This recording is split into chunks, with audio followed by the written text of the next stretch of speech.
Bienvenue à Saint-Bray, au pied des éoliennes.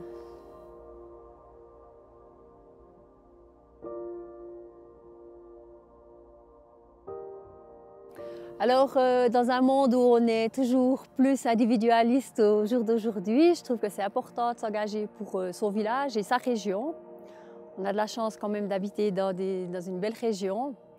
Et pour moi, c'est important de s'investir pour essayer de mener à bien cette région et ma commune en particulier.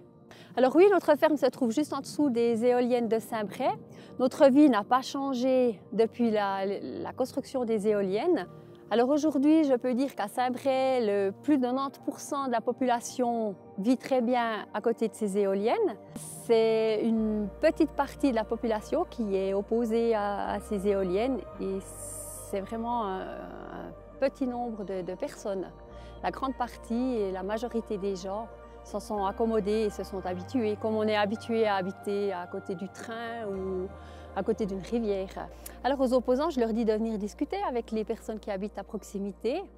Il y a certaines personnes qui sont contre et qui seront toujours contre, mais il y a aussi beaucoup de personnes qui sont favorables et qui se sont habituées à habiter près de ces éoliennes, qui ne sont pas dérangées. Alors à mes collègues politiciens qui ont des projets dans leur région ou dans leur commune, je peux conseiller qu'il faut toujours bien expliquer les choses, ne pas rompre le dialogue.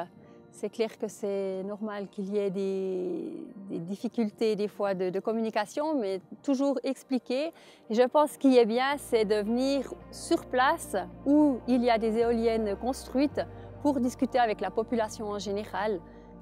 Au jour d'aujourd'hui, on sait qu'on devra sortir de l'énergie nucléaire et je pense qu'il faut plusieurs solutions pour remplacer ce nucléaire, dont le photovoltaïque, l'éolien, la géothermie, le biogaz, etc.